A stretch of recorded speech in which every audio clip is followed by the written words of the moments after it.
This is my journey to the 2026 Top Deck Invitational. My name's Ethan. I'm a Minnesota-based CEDH tournament grinder. Last year, I finished 84th on the Top Deck leaderboards for the Invitational because I didn't even think I had a shot, so I didn't even try.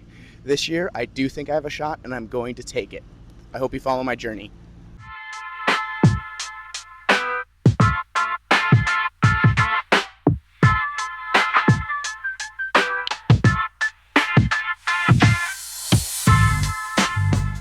Today, I'm going to my first gold event of the season at Dumpster Cat Games in Minnesota. This is a gold event here, so hopefully we can top 16 or win.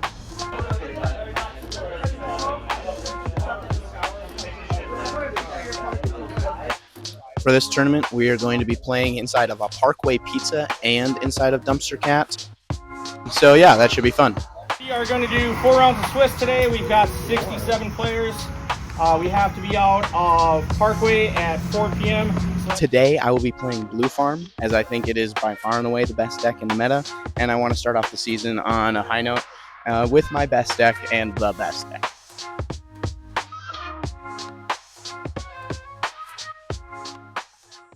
Alrighty, round 1 is over, and I got the win. I had to mulligan down to 5 cards, and because there was only 2 blue decks at the table, and Dehada kept first 7, me and Thrash Tevish kind of freaking out and knew we needed interaction.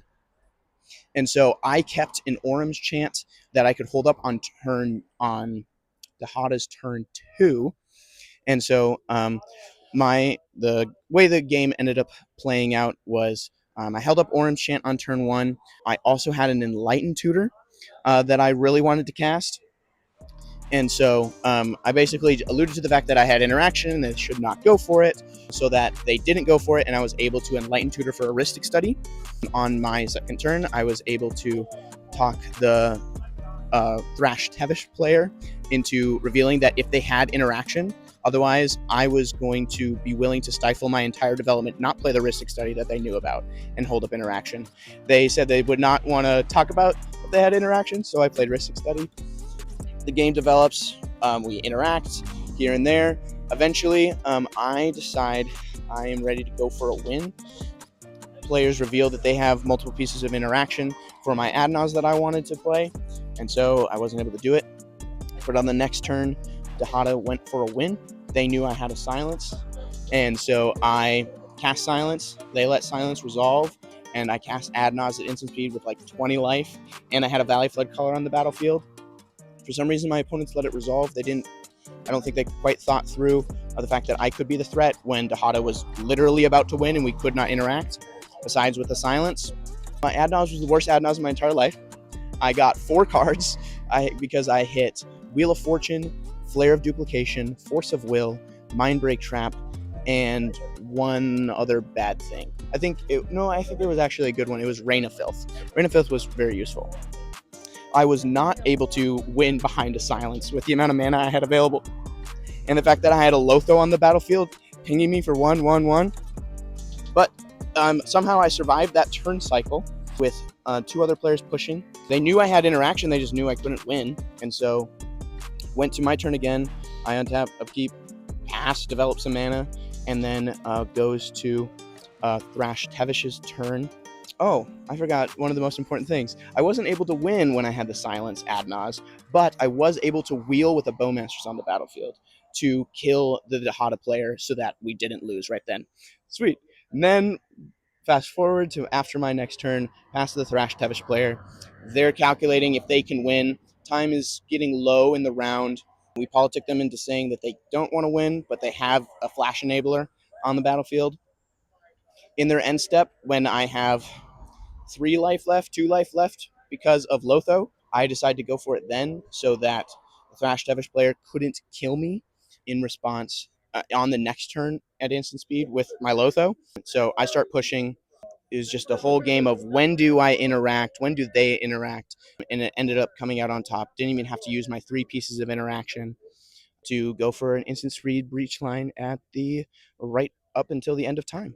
So yeah, round 1, that's a dub in 4th seat.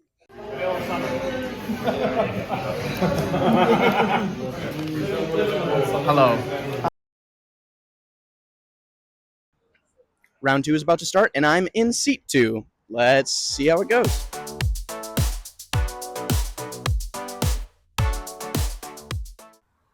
Round 2 is over, and I lost.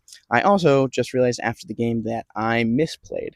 I will post a video later this week on how I misplayed because it's fairly complicated. So subscribe if you want to see that. In the meantime, here's an interview with the player who did win my game.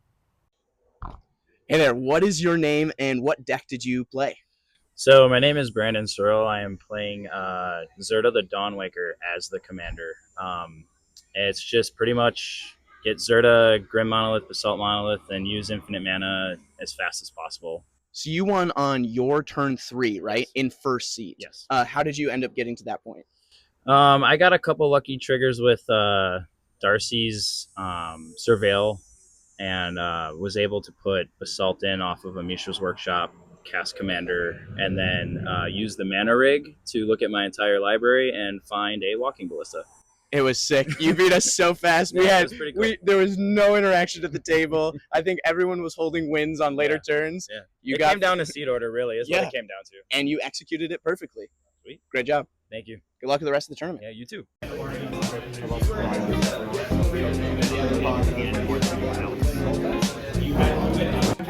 was not worried at all.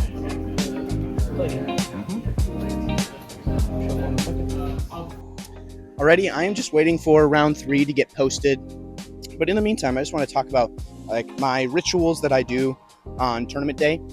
I always make sure to start with a really good breakfast and attempt to sleep more the night before. Usually I fail at that. And then just drink lots of water, maybe a Gatorade. And then a lot of it is hanging out with friends and having a positive attitude and just having the most fun. Listening to good music on my way here. I play so much better when I'm in a good mood. And so seeing friends, having fun, talking things out, and just trying not to get down in the dumps is pretty much my strategy when it comes to CDH tournaments. Round 3 just got posted, and I'm with 3 of my good friends who are very good Magic players. This isn't going to go great since I'm in C3.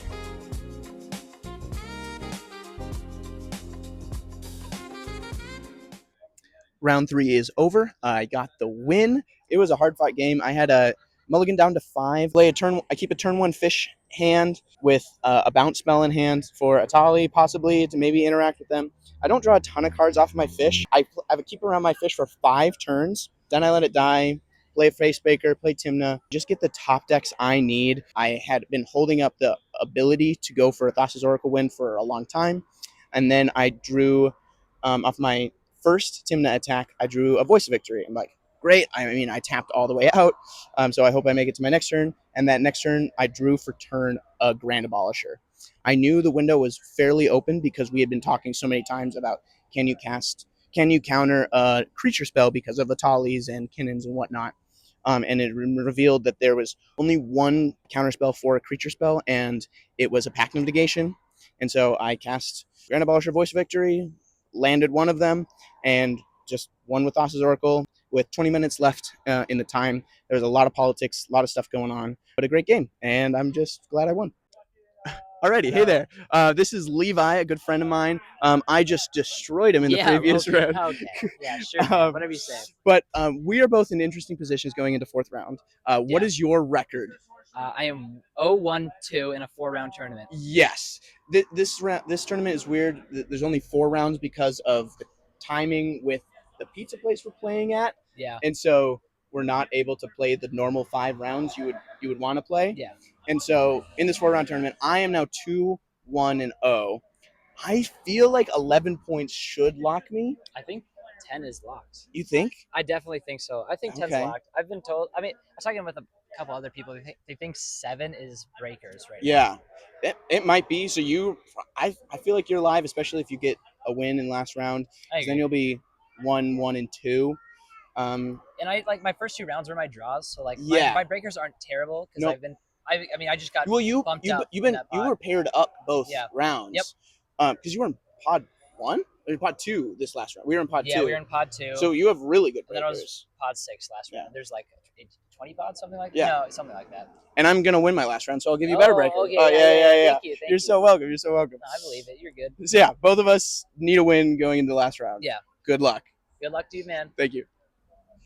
after doing some math and looking at the last time we did a tournament here, which was 64 players, 4 rounds, it looks like 7 points is going to be the bubble. So my friend Levi will have the opportunity to have a win and in, and I should be locked already for top 16. But my strategy for these events, especially ones that I'm trying to win, not just make top cut in, is to get as many points as possible so that I can get a higher seat in top 16. And so I'm trying to win this whole thing and start the Top Deck season off with a gold win. That would be incredible.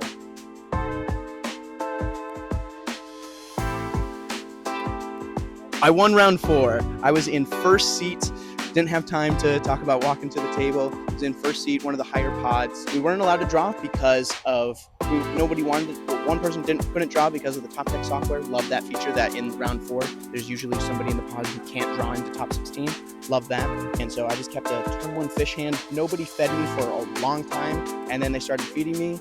I was able to just explode with mana, cast a Wheel of Fortune into politicking the table, into revealing that they had no interaction, to cast a Breach with an LED on the field, to cast an Adnaz to win the game. Yeah, it was. Blue Form's such a good deck. It's crazy.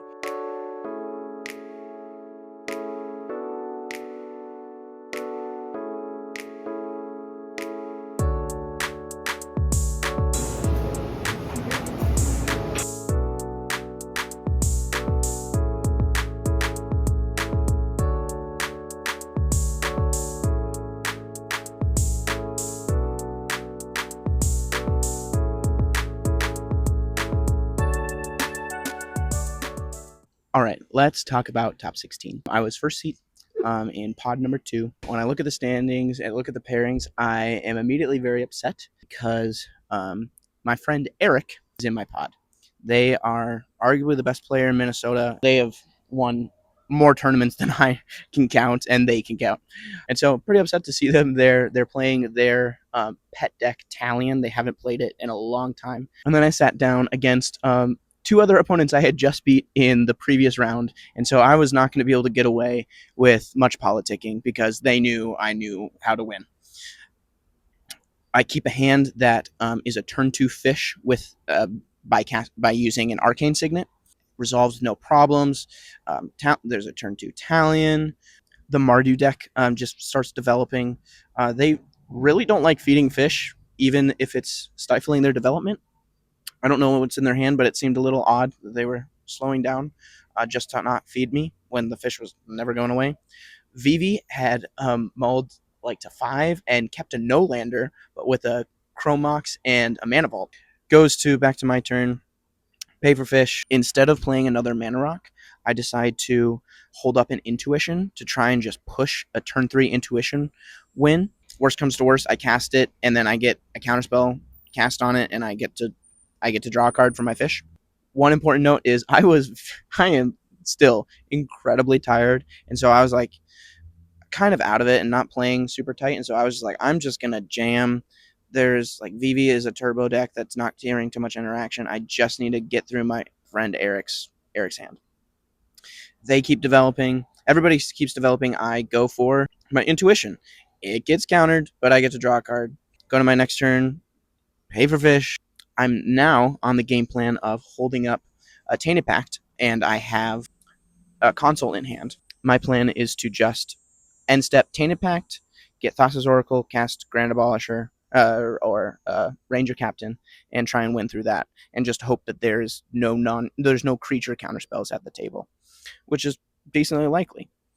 Talion keeps just playing mana and passing with lots of mana up. I don't even think they played anything on that turn, actually.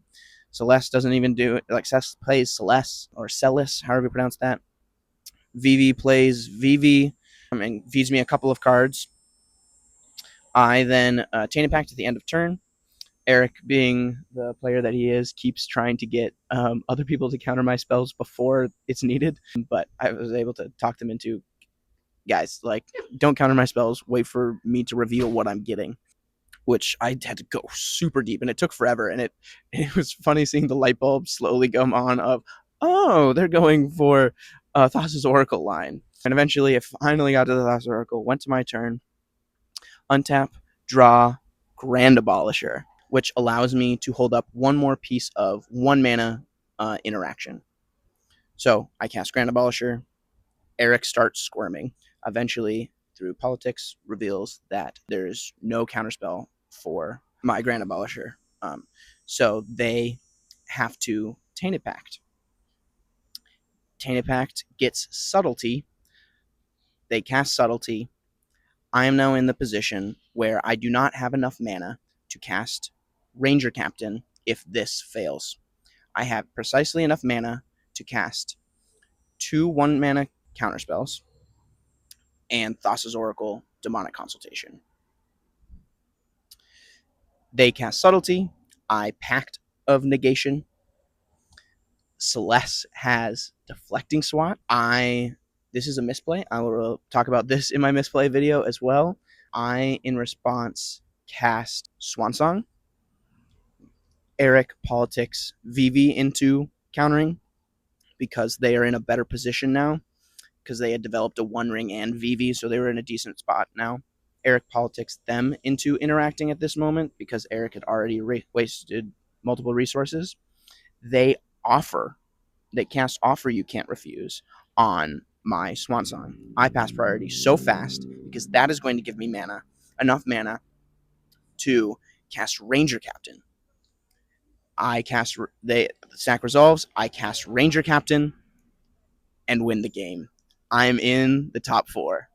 We will find out if I am first seed or second seed because I am that high ranked from Swiss. We will find out. Cross your fingers for me.